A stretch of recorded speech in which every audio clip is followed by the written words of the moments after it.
Le mardi 17 juin, à la clôture du sommet du G7 tenu à Kananaskis, en Alberta, le premier ministre canadien Mark Carney a prononcé une déclaration marquante, annonçant une nouvelle série de sanctions économiques renforcées à l'encontre de la Russie, tout en adressant de vives critiques à l'égard de l'Iran. Dans un contexte de guerre prolongée en Ukraine et de tensions croissantes au Moyen-Orient, Carney a affirmé que le Canada, en coordination étroite avec ses partenaires du G7, les États-Unis, le Royaume-Uni, la France, l'Allemagne, l'Italie et le Japon, lançait un important nouveau paquet de sanctions, visant des individus, des entreprises stratégiques ainsi qu'une flotte navale dite de l'ombre, utilisée par la Russie pour contourner les sanctions internationales et transporter clandestinement du pétrole. Cette initiative vise à intensifier la pression économique sur Moscou et à restreindre ses capacités de financement de la guerre. En complément de ces mesures punitives, le Canada renforce son soutien militaire et économique à l'Ukraine.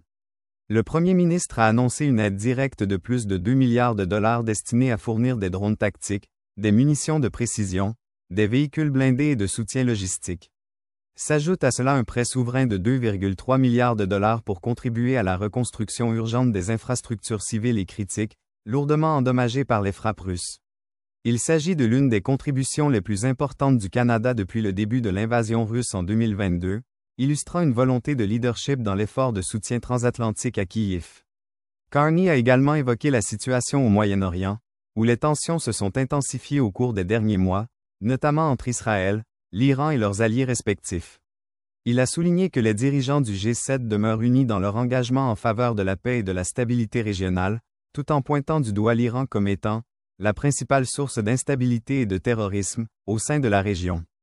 Il a réitéré l'opposition ferme du Canada aux actions de déstabilisation menées par Téhéran, notamment son soutien aux milices armées dans plusieurs pays comme le Liban, la Syrie, l'Irak et le Yémen.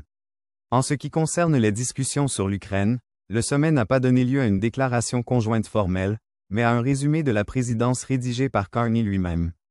Il a tenu à défendre ce format, expliquant que toutes les positions ont été discutées et validées par l'ensemble des 7 chefs d'État et de gouvernement, et que ce document reflète fidèlement leur consensus.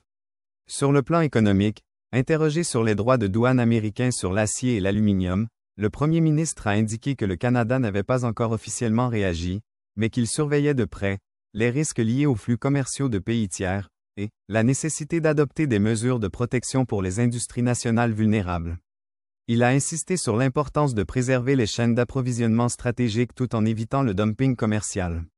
Enfin, M. Carney a profité de la tribune du G7 pour réaffirmer les ambitions énergétiques et industrielles du Canada à l'échelle mondiale. Il a annoncé la création d'une alliance pour la production de minéraux critiques, une coalition visant à garantir un approvisionnement sûr et éthique en ressources essentielles, comme le lithium, le cobalt et les terres rares, indispensables aux technologies propres, aux véhicules électriques, ainsi qu'au secteur de la défense et de l'intelligence artificielle. Cette alliance inclura non seulement les pays du G7, mais aussi plusieurs partenaires stratégiques de l'Indo-Pacifique et de l'Afrique, dans un effort global de résilience économique et géopolitique.